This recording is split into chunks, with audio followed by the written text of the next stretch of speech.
2006 में एक मूवी बनी दुनिया में सर। ये मूवी बनी थी ऑस्ट्रेलिया में और ये इसको प्रोड्यूस करने वाली मोहतरमा का नाम था रोंडा बायरन। मूवी का नाम था दी सीक्रेट। मैंने इस मूवी को 11 दफा देखा और मुख्तलिफ वक्त में, ये नहीं इकट्ठे बह के वेखी गया अम्मी ने कहा छाड़ दे पुत्र, नहीं, तब भी देखी, फिर दोबारा देखी, साल पहले भी देखी। उसकी रीजन ये कि जैसे जैसे मेरे कॉन्सेप्ट्स या मेरी रीडिंग या मेरा मुताला इस सब्जेक्ट पे बढ़ा, इस मूवी के मीनिंग मेरे सामने और खुले। ये एक डॉक्यूमेंट्री मूवी है। पूरी की पूरी मूवी में एक फिलॉसफी, वो फलसफा जो उन्होंने समझाने की कोशिश की है वो है, उसको लिख लीजिएगा, थॉट्स बिकम थिंग्स। तो सीक्रेट मूवी हमें वान इकबाल के नीचे बेसमेंट में हमने सीडीज बांटी और देखनी शुरू कर दी। सर जी चंद दिनों में, कुछ अरसे में हमारी जिंदगी में तब्दीलियां आना शुरू हो गई इस मूवी की वजह से। मेरी जिंदगी की बेशुमार ऐसी चीजें हैं जो मैंने थॉट बिकम थिंग्स की वजह से अचीव की हैं। जो चीज सोची नहीं जा सकती या सोची नहीं है वो हकीकत का रूप नहीं धारती। इसका फलसफा ये है, जरा सुनिएगा, इस फिलॉसफी को और आसान करके समझाने लगा हूं। इसकी फिलॉसफी ये है कि हर वो चीज जो इस कमरे में है और जो आपके कपड़े हैं और जो आपने कैरी की हुई, जो पकड़ी हुई है, सर ये सब की सब चीजें जिनके आपने दाम लिए हैं, ये पहले कहां बनी इस कमरे में बनने से पहले?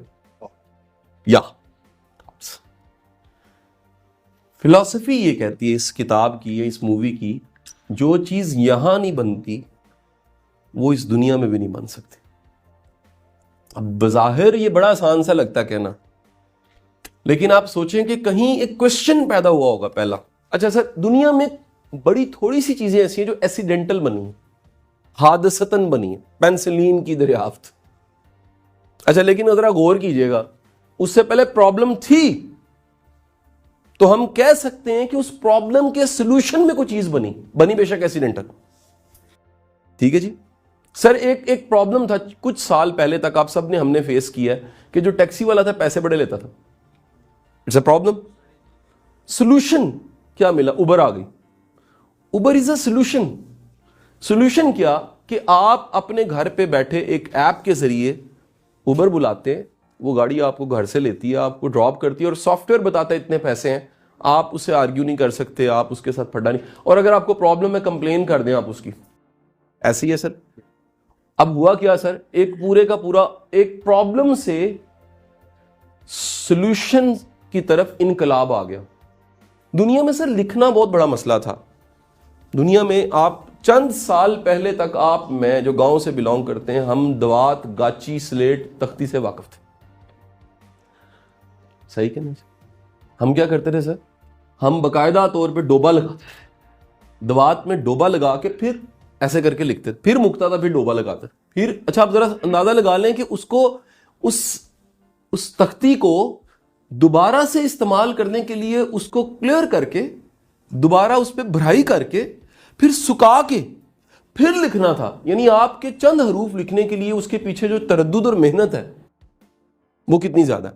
अच्छा आज क्या हो गया सर, आप जाके जरा वो कॉपीज, पेंसिल्स, चीजें निकालें बच्चों की, मॉन्टेसरी, रिजेबल निकालें, कुछ भी, आप हैरान हो जाएं कि दुनिया कहां से कहां चली गई, कहां से कहां पहुंच गई। आपको मैं एक जुमला बताना चाहूंगा, इंसान की जल्दबाजी जो कि बहुत बड़ी प्रॉब्लम है नेचर वाइज, वो बहुत बड़ा सोल्यूशन भी देती है। हमें जल्दी खाना चाहिए था, फास्ट फूड मिल गया। हमें जल्दी टैक्सी चाहिए थी, उबर मिल गई। हमें जल्दी इलाज चाहिए था, एंटीबायोटिक आ गई। हम हर चीज जिसमें जल्दी कर रहे हैं, जल्दी हो जाती है, दरअसल हम टाइम सेव करना चाहते थे। तो हमें उस टाइम सेव करने के पीछे फिलॉसफी जो मिली, वो मिली हमें शॉर्टकट्स मिलना शुरू। अब दुनिया में हर जगह पॉसिबल नहीं शॉर्टकट। सफर, हम लाहौर से चलते थे, फॉर योर वेरी कंफर्मेशन, आज से सिर्फ 50 साल पहले आपका पासपोर्ट सिर्फ और सिर्फ कराची से बनता था। और अगली इंफॉर्मेशन ये आपके लिए कि पाकिस्तान बनने के बाद तादेर कई साल, डेकेड्स तक, ये वक्त था जब गुजरात से, मंडी से, जेलम से, किसी जगह से कराची जाते थे पासपोर्ट, और वहीं से वीजा लगता था, आगे निकल जाते थे। आप समझ रहे हैं? यानी वो बंदा कहता था महीना में कराची रहूंगा, पासपोर्ट बन के, वीजा लग के, तो मैं उम्रे ते निकल जावांगा या अमरीका निकल जावांगा। हालात आज सर जरा सोचें, आज डाटा बैंक, डाटा बेस, चीजें, कॉन्सेप्ट, ऑनलाइन ट्रांसफर, क्या कुछ बदला ना सर सारा। मैं वापस आऊंगा सर, इंसान की जिद्दत या इंसान का पीछे रह जाना यहां से, अगर कोई खुद इधर से जिद्दत में नहीं है ना सर, तो ये दुनिया जदीद होने से वो जदीद नहीं हुआ।